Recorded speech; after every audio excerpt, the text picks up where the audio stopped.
సరే ఆ ఇంట్లో అనే సినిమా కోసం టాపిక్ వచ్చింది కాబట్టి నేను చాలాసార్లు చూశాను సార్ ఆ సినిమాని.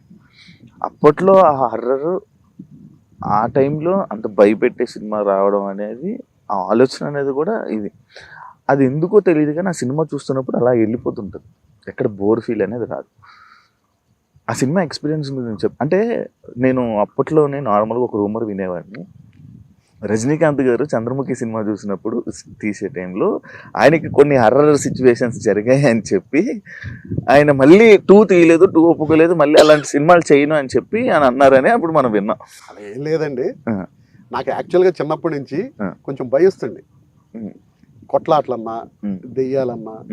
నేను చిన్నప్పుడు ఒక 9 దాటాక కిచెన్లోకి వెళ్ళి విలేజ్లో ఉండేవాళ్ళం.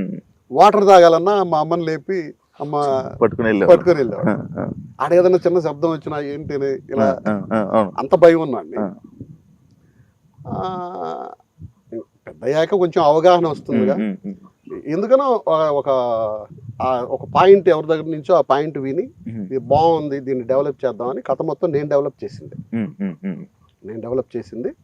దానికి ఒక 6-7 మంది రైటర్స్ కానీ అసిస్టెంట్ రైటర్స్ కానీ వీళ్ళందరినీ పెట్టుకొని నేను ఒక లైన్ అనుకున్న తర్వాత ఆ లైన్ని స్ట్రాంగ్ చేసుకుంటూ వచ్చి తయారు చేసిన కథ. అంతేగాని వేరే దీంతో కాదు. నేను ఇప్పుడు స్టిల్ నేను దాన్ని చూసి భయపడేం పోలేదు. నేను ఆ ఇంట్లో 2 చేద్దామని చేస్తున్నాను. నాకు ఇప్పటివరకు అవకాశం రాలేదు. జస్ట్ ఇప్పుడే ఈ 26 ఏదో నాకు కొంచెం పాజిటివ్ వైబ్రేషన్స్ ఉన్నాయి. ఈ 26లో అది అందరికీ ఉన్నాయి సార్, స్టార్ట్ అవుతుందని అనుకున్నా. ఎందుకంటే నిన్న కూడా నాకు ఒక గుడ్ సైన్స్ తో స్టార్ట్ అయింది. కొన్ని నేను అనుకున్న సిచ్యుయేషన్స్. దాంట్లో ఈ సినిమా డిస్కషన్ కూడా వచ్చింది. దాంట్లో నాకు ఎప్పుడు పెట్టని ఒక పెద్ద ప్రొడ్యూసరు నిన్న హ్యాపీ న్యూ ఇయర్ పెట్టాడు. He's a number 1 producer, one of the number 1 producers. Happy new year. నాకు ఎందుకనో ఇప్పుడు నాతో చేయాలనుకున్న ప్రొడ్యూసర్ కూడా ఫైనాన్షియలీ ఈజ్ వెల్ సెటిల్. తను ఏమన్నాడంటే నీకు ఎంత కావాలో పెడతాను, నాకు రూపాయి ఆదాయం అక్కర్లా, నాది నాకు వచ్చేటట్టు చెయ్యి, ఎందుకంటే నేను ఇప్పటివరకు ఏ బిజినెస్లో ఫెయిల్ కాల అని అన్నాడు. నాకు అది చెయ్యాలి అని అంటే అతనికి న్యాయం చేయాలి. ప్లస్ నేను ఆ ప్రొడ్యూసర్ సపోర్ట్ తీసుకుని చేస్తే ఎలా ఉంటుందని నిన్ననే డిస్కషన్ జరిగింది. నీ ఇష్టం, నువ్వు ఎవరు సపోర్ట్ తీసుకుంటావో నాకు అనవసరం. నేను ఇంతవరకు I'm not failure in my business. నాకు ఆ ఎక్స్పీరియన్స్ చూపించొద్దు, నీకేం కావాలి చెప్పు. అలా నేను వేస్టేజ్ చేసే మనిషిని కూడా కాదు. నేను ఎక్కడికక్కడ చాలా ప్యాక్డ్గా, నాకు చాలా బాండెడ్ స్క్రిప్ట్ ఉంటుంది. ఇక్కడ ఈ షార్ట్ జరుగుతుంటే నెక్స్ట్ ఏ షార్ట్ చేయాలనేది అక్కడ ప్రిపేర్ అవుతా ఉంటుంది. ఉందా సార్ స్క్రిప్ట్? స్క్రిప్ట్ అంటే నా మైండ్లో ఉంది, పేపర్ మీద కూడా కొంత ఉంది. నేను అది కూర్చొని చేయాలంటే ఇట్స్ లిటిల్ బిట్ ఎక్స్పెన్సివ్ కదా. దానికి ఒక మనిషి ఇప్పుడు ఒక ప్రొడ్యూసర్ దొరికితే ఇప్పుడు బిఫోర్ స్క్రిప్ట్ చేయాలన్నా ఒక 10 లక్షలు 20 లక్షలు ఖర్చు అవుతుంది. అది ఒక ప్రొడ్యూసర్ ద్వారానే నాకు రావాలి. కానీ ఇప్పుడు మళ్ళీ నేను పెట్టి దాన్ని అంతా చేసి మళ్ళీ పసుపు పెట్టి లోపల పెట్టుకోవడానికి పనికిరాదు కదా. మరి ఆ ఇంట్లో అప్పుడు మీరే కదా సార్ ప్రొడ్యూసర్? అంటే పార్ట్నర్స్, నేను, మా ఫ్రెండ్, మా బావమర్ది, నా వైఫ్ బ్రదర్, ఇంకొక నా వైఫ్ కజిన్, నలుగురు కలిసి చేసాం. దానికి కూడా నేను పెద్దగా ఎక్కువ ఖర్చు పెట్టింది లేదు. 1:40 అనుకున్నాము. అనుకోకుండా క్లైమాక్స్ కొంచెం లావిష్ గా తీయాల్సి వచ్చి ఒక 30 లక్షలు ఎక్స్ట్రా అయింది. అంతేగాని నేను దానికి ఏం వేస్టేజ్ ఏం చేసేయలేదు. 70 అయింది మొత్తం సినిమా.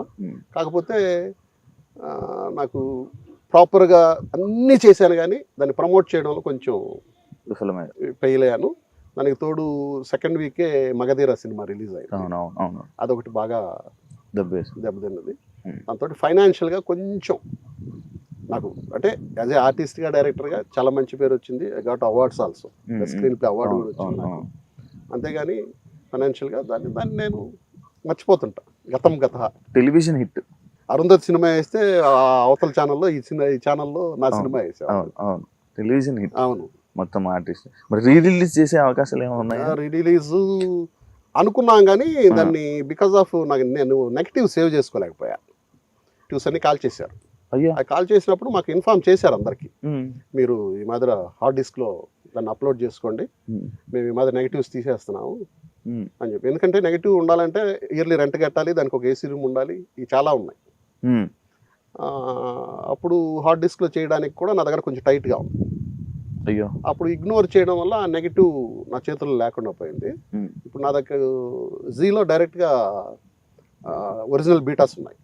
దాని మీద నుంచి మొన్న మా ఎడిటర్ని అడిగా, దాని మీద నుంచి మళ్ళీ కాపీ చేయడానికి ఏదైనా ఉంటుందంటే కొంతవరకు చేయొచ్చు. ఇప్పుడు దాన్ని 4K డాల్బీ అట్మాస్ అట్లాంటి చేయాల్సిన అవసరం లేదు, ఆ సినిమానే అలాగే ఉంటుంది.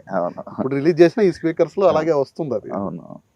కానీ ఓటీటీ ప్లాట్ఫామ్ జీలో ఉంది లేదు, జీలో కూడా ఏ ఓటీటీ ప్లాట్ఫామ్ యూట్యూబ్ లో చూసుకోవడానికి కనబడుతుంది. యూట్యూబ్ జీ సినిమాస్ లో ఉంది, అవును, నాట్ ఇన్ G5. అంటే జీదే కదా అనుకున్నారు, అంటే జీ సినిమాల్లో. అసలు ఇప్పుడు అమ్మినా కూడా, ఇప్పుడు ఓటీటీకి అమ్ముకున్నా కూడా వస్తుంది అంటే ఇప్పుడు సెకండ్ పార్ట్ చేశాక రెండు కలిపి ఏదైనా చేద్దాము, ఓకే ఓకే ఓకే, దీన్ని రిలీజ్ చేసి ఓకే ఓకే దాన్ని కంటిన్యూషన్ ఇది అనేది కొంచెం తెలుస్తుంది కదా, పెంచు. ప్లస్ ఎలాగూ దాన్ని తీయాలంటే దీని క్లిప్పింగ్స్ తోటి వెళ్ళాలి సినిమా.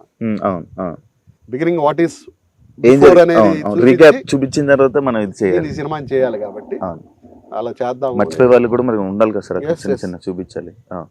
సార్, అమ్మోరు సినిమా వల్ల మీ కెరీర్ నాశనం అయిపోయింది అనే లైన్. అమ్మోరు సినిమా అది ఒక బ్యాడ్ ఎక్స్పీరియన్స్ అంతే. నేను బాగా బిజీగా ఉన్నాను, అది ఎవరి తప్పు ఎవరి ఒప్పు అనేది నేను చెప్పలేను. ఒకటి, నేను మనీ, రాత్రి ఈ సినిమాలన్నీ చేస్తున్న టైంలో అమ్మోరు అనేది నాకు శ్యాంప్రసాద్ గారు బాగా క్లోజు, చేయమని అడిగితే ఓకే అన్నాను.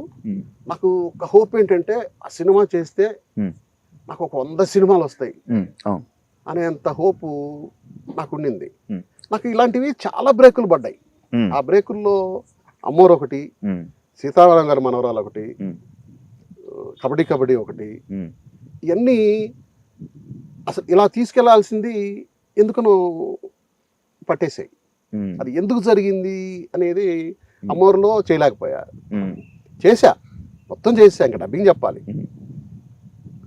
కోటి రామకృష్ణ గారు చూసి, అంటే రీషూట్ చేసింది కోటి రామకృష్ణ గారు, ఫస్ట్ వేరే డైరెక్టర్. అప్పుడు కోటి రామకృష్ణ దగ్గర నేను 4-5 సినిమాలు కామెడీ హీరోగా చేస్తున్నా. చిన్న విలన్ ఏంటి అని అన్నాడు.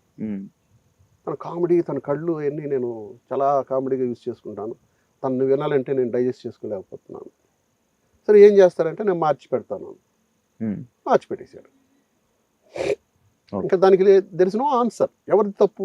కోటి రామకృష్ణ గారి తప్ప, ప్రొడ్యూసర్ తప్ప, నాది తప్ప, దేవుడు?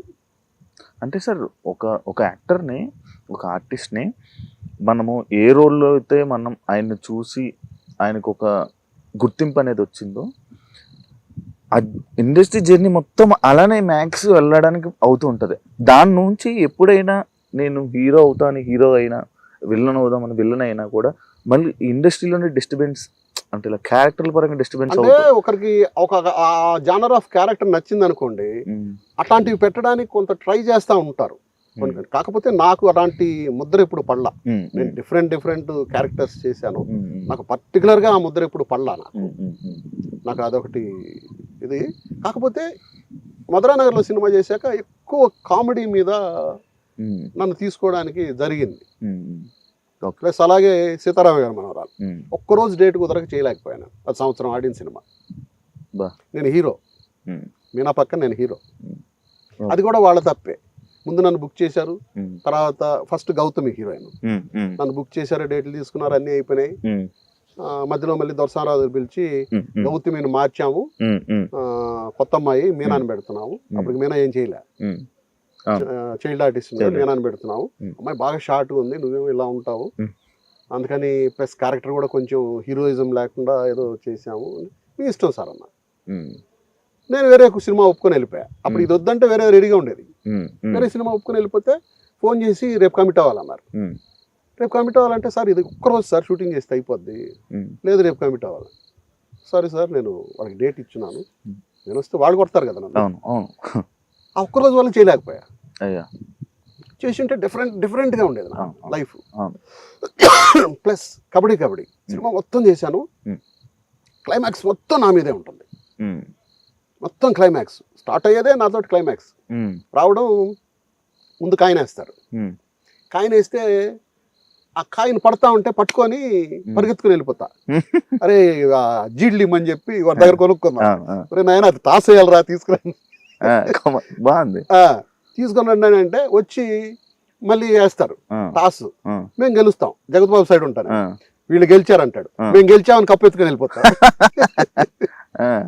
ఇలా ఫన్ తోటి స్టార్ట్ అయ్యి మొత్తం అందరూ అవుట్ అయ్యాక నేను ఒక్కడే మిగిలితే వాళ్ళు చాలా అవతరాలు కేర్లెస్ గా అరే ఆ పిచ్చోడిని కొట్టేసిరంటారు అని చెప్పి అని అంటే నేను ఒక్కొక్కడిని లోపలికి తీసుకొస్తా మళ్ళీ. ఇది సినిమా మొత్తం చేసాము 30 days చేసి క్లైమాక్స్ చేయడానికి అందరు డేట్లు ఏదో కొంచెం క్లమ్జీ ఉన్నాయి. ఒక వారం గ్యాప్ ఇచ్చి మళ్ళీ షూటింగ్, మళ్ళీ రాజోలు వెళ్ళాలి. ఇక్కడికి వచ్చాను, ఫోన్ చేసి మూవీ ఆర్టిస్ట్ అసోసియేషన్ తరఫున క్రికెట్ మ్యాచ్ పెడుతున్నారు, ఈ మాదిరి ప్రాక్టీస్ జరుగుతుంది, మీరు ఆడాలి కదా అని చెప్పానంటే నైట్ అక్కడికి వెళ్ళా ప్రాక్టీస్ చేయడానికి స్టేడియంకి. చేస్తూ చేస్తూ పడి నా కాలు ఫ్రాక్చర్ అయింది. అయ్యో, దాంట్లో మొత్తం ఎగురుళ్ళు ఉన్నాయి. డాక్టర్ ఏమో కష్టం అన్నాడు. సరే అప్పటికి వాకర్ వేసుకొని వెళ్ళా షూటింగ్కి. యాక్చువల్ నిక్కర్ వేసుకుంటాను, దానికోసం మళ్ళీ ప్యాంట్ కుట్టించా, లూజ్ ప్యాంట్ కుట్టించి ఇదంతా కనపడకుండా వెళ్ళా. వెళ్తే ఫైట్ మాస్టర్ ఒప్పుకోలే, పొద్దు నీ కెరీర్ పాడైపోద్ది. అప్పట్లో క్యారెక్టర్ మనిషి గురించి ఆలోచించేవాళ్ళు కదా సార్, ఇప్పుడు అలా ఏం లేదు. ఇప్పుడైనా ఆలోచిస్తారండి, ఆ హ్యూమానిటీ లేకుండా ఉండదు. గప్పుకుని ఎవరికైనా దెబ్బ తగిలినా పరిగెత్తుకొని వచ్చి మామూలుగా ఇక్కడ ఏంటంటే ఇనిషియల్గా గమ్ ఉంటుంది, మేకప్ గమ్ లాంటిది, అలాంటిది పెడతాము. లేదంటే పసుపు ఏదన్నా ప్రొడక్షన్ వాళ్ళ దగ్గర ఉంటుంది, అలాంటిది. అవి మరీ అంత హ్యూమానిటీ లేకుండా ఉండదండి. కానీ మీకు ఆ సినిమా నుంచి నేను ఆల్తా అది బాగానే గుర్తుంది కదా, బాగా వచ్చింది కదా సార్. అవును, అదే అది కానీ క్లైమాక్స్ పడి ఉంటే మళ్ళీ ఎక్కడికో పీక్కి వెళ్ళిపోయాడు. అలా ఎక్కడో వెనక్కి లాగుతా ఉంది నా కెరీర్ లోంచి. ఎంత అదృష్టం ఉందో అంత ఇది కూడా దురదృష్టం కూడా, బ్యాక్ లాగ్ కూడా ఉంది. ఎందుకంటే వీడికి చాలని చెప్పి పెట్టాడేమో భగవంతుడు.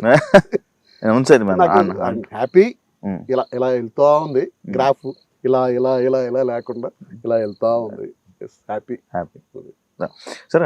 ఇంకోటి నార్మల్ మీరు ఇందాక హైట్ గురించి అంటుంటే అప్పట్లో ఆర్టిస్టులు అందరూ మంచి హైట్లు వాళ్ళు. కొంచెం నేను శివాజీకి ముందు కృష్ణరాజు గారితో సినిమా చేశా, విలన్ దగ్గర ఎస్ బాస్ క్యారెక్టర్ వచ్చి ఆయన దగ్గరికి వెళ్తే ఆయనతో ఫైట్, ఆయన పట్టి ఇలా కొట్టింది. వీడెవడా నాకంటే హైట్ మంచి పర్సన్. ట్వింకిల్ బర్నీ గారు కూడా టీవీలో చూడడం కదా ఉంటారు, కానీ అందరూ హీరోలు కూడా కృష్ణరాజు గారు తర్వాత బాగా క్లోజ్ అయ్యారు నాకు. నేను ఒక్కటి ఆనందంగా ఫీల్ అయ్యేది ఏంటంటే, నేను ఎక్కడైతే కష్టపడ్డానో, ఎవరి దగ్గరికి అయితే తిరిగానో, వాళ్ళు ఈరోజు నాతో మాట్లాడడానికి నా దగ్గరకు వస్తుంటే నాకు ఏదో సాధించిన గర్వం కాదు, ఒక హ్యాపీ. ఎస్, ఐ అచీవ్డ్, నేను ఒకటి సాధించాను. ఇప్పుడు ఒక ప్రొడ్యూసర్ ఉన్నారు, ఒక కేఎస్ రామారావు ఉన్నారు, నాకు ఈరోజు he is a very close friend. నాకు ఏదైనా ఉంటే ఫోన్ చేసి నా ఇంటికి వస్తాడు, నా ఇంటికి వచ్చి ఆయన ఆఫీస్ దగ్గర ఆఫీస్ బాయ్ ఇది దొరికిన అపాయింట్మెంట్ దొరికిన చాలు అనుకొని నిల్చుని చేతులు కట్టుకొని నెలలు సంవత్సరాలు నిల్చున్నా అండి. ఆయన నా కోసం వచ్చి చిన్నగారు ఉన్నారంటే లోపల ఉన్నారు సార్ కూర్చోండి, ఎస్ ఐ అచీవ్డ్, సాధించాను నేను.